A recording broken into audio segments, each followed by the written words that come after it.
All right, the next tea we're gonna do is it's an organic green tea that I found in my trip. I actually went to an area that is kind of in the middle of China. They're not very popular because they isolated with all the other famous region. So the secret is actually a lot of the famous region green tea like Sihu, like Zhejiang. So those are all more famous for making the most expensive Chinese green tea, but they don't have enough ingredient. So often they actually get it from this area. So one of the area from this Guizhou area is called Meitan. And so the nice thing about a lot of their tea is organic and 100% hand-picked. They are some of the most beautiful tea garden in China. As you can see, they're just fully, not just they're consistent in looks, they also very, very heavy, very thick. That means lots of flavor inside. So you can like, they don't just, the thin green tea normally, as soon as you put hot water, they get really bitter. So you don't have to worry about that. In fact, in China, this is how they make it. They don't even use any teapot. They just use a glass, put some hot water, and then just let it sit for hours, and you never have to worry about making it bitter. Unlike Japanese green tea, which is as much as I love Japanese green tea, you cannot do this. So I have a boiling water here. I'm gonna show you the difference in flavor. So with this, it's actually very simple. You just put boiling water, and you're going to see the nice thing about using this method. You'll see the leaf just kind of like dance around. Like there's nothing more satisfying than watching the leaves just stand up like that. And you're gonna see later on, eventually it's going to make its way to the bottom of the cups, and you can drink them slowly all day, and you can just keep adding hot water. So we're gonna do two styles. So the first style was that, and we're just gonna put that over there as a display, and you can drink it later. And second style, we're going to use a gaiwan, right? I put about 2 grams. You don't need a lot for this. And I actually use boiling water, and the flavor does not come out. You technically do not need to rinse this, but because the flavor does not come out that fast, I'm going to rinse it really quick. Normally I wouldn't rinse for a green tea though. So we're doing a lot of really refreshing tea today. And the reason why the theme is light is because it's so hot here in Vegas. When you drink tea with the lighter color, it's actually cooled you down too. So it's recommended for you to drink a lot of like light color tea.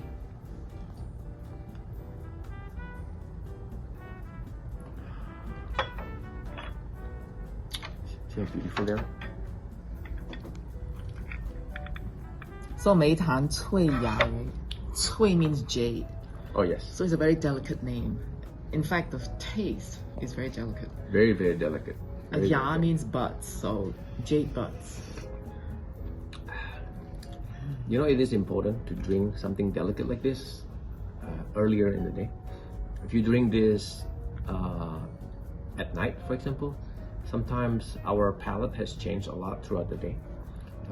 For example, if you at night, usually we like to get something heavy, and when you get something heavy and then you drink something like light like this, you wouldn't enjoy it as much. So I would drink this like the first tea of the day before you eat anything heavy, to really appreciate this kind of tea. I'm not a green tea person, but I really like this one. And this can be used all day long. It still has a flavor? Yeah. Huh. Yeah. Okay. You just keep adding hot water like this. See that? It slowly kind of like dance around. Look at that. That's how I drink tea most of the time, actually. Yeah? Just too lazy to bring out all these tea tools. No, look at that. The best part about drinking this kind of tea is just watching it dancing. Second brew. What does it taste like? Extremely delicate. Mm. It's very jade bud, very jade.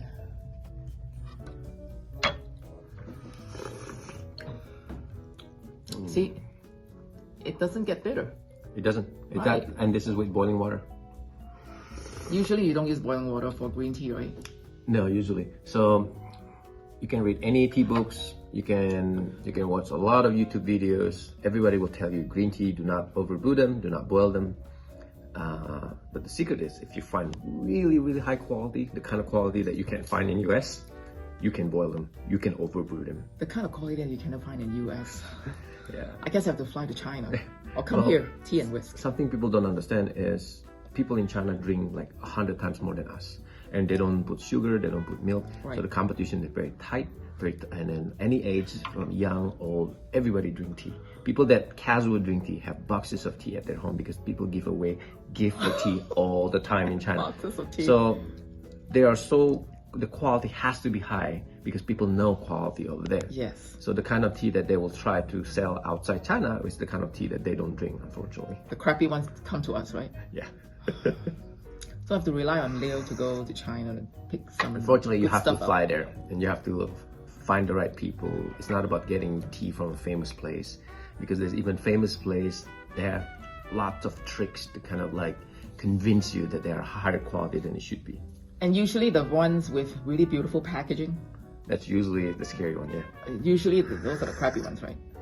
China is not as bad as some other country, to be honest with you, just because, like I said, the competition are very tight.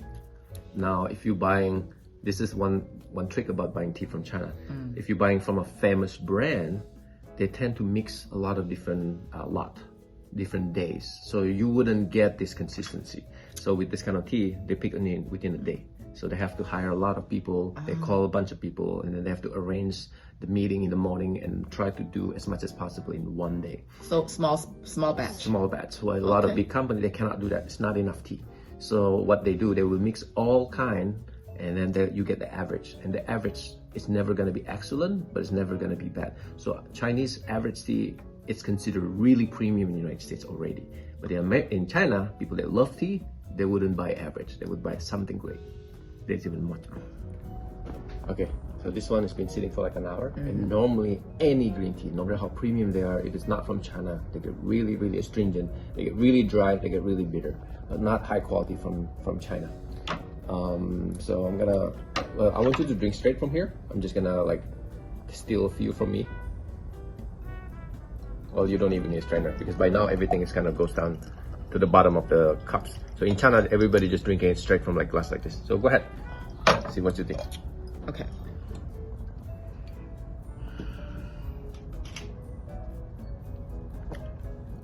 It's not bitter.